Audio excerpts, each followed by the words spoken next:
Bonjour et bienvenue sur notre chaîne J'optimise mes revenus locatifs.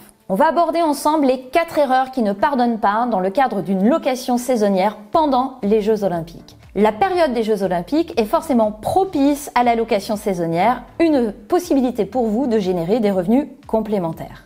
Mais attention, il y a des étapes à respecter. La première chose, vous devez absolument immatriculer votre activité auprès de la mairie.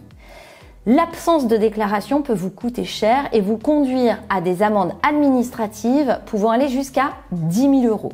Et il existe d'ailleurs un site sur la mairie de Paris pour pouvoir dénoncer les propriétaires qui ne réalisent pas les démarches correctement. Donc faites attention, soyez vigilants à cette première étape. À ce sujet, petit point d'attention, n'oubliez pas de vérifier que votre règlement de copropriété vous autorise à réaliser une activité de location saisonnière. Ensuite, n'oubliez pas non plus de collecter la taxe de séjour auprès de vos occupants. La taxe de séjour est due par occupant, par touriste qui va occuper votre logement et vous devez la reverser. Je vous invite à vous renseigner auprès de la municipalité. Là aussi, il y a des plafonds qui s'appliquent en fonction de votre logement, s'il est classé meublé de tourisme ou non. Troisième étape, vous allez réaliser une activité de location meublée. La location meublée est une activité assez particulière puisque les revenus que vous allez dégager sont des revenus de sources bénéfices industriels et commerciaux. Ainsi, pour les déclarer, vous devez impérativement vous immatriculer.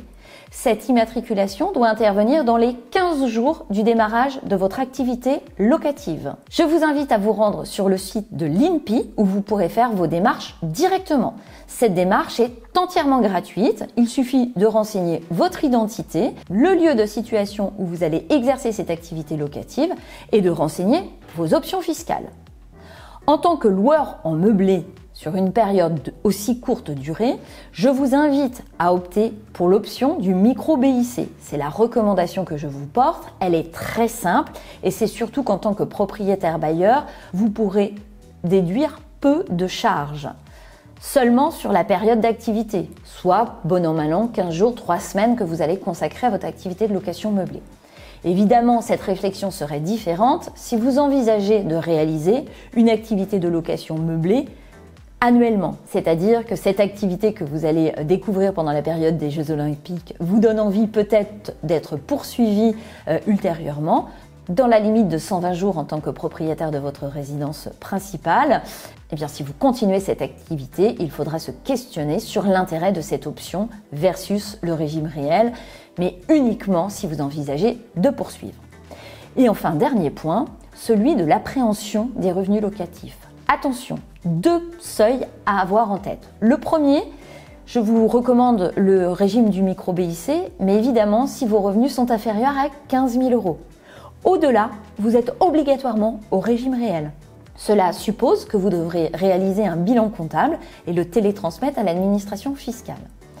Deuxième point, si vous avez une activité qui génère plus de 23 000 € de revenus locatifs sur la location de votre bien, vous devez dans ces cas-là vous assujettir aux cotisations sociales, soit au régime général de la sécurité sociale, soit au régime des indépendants. Mais ce point est à prendre en compte.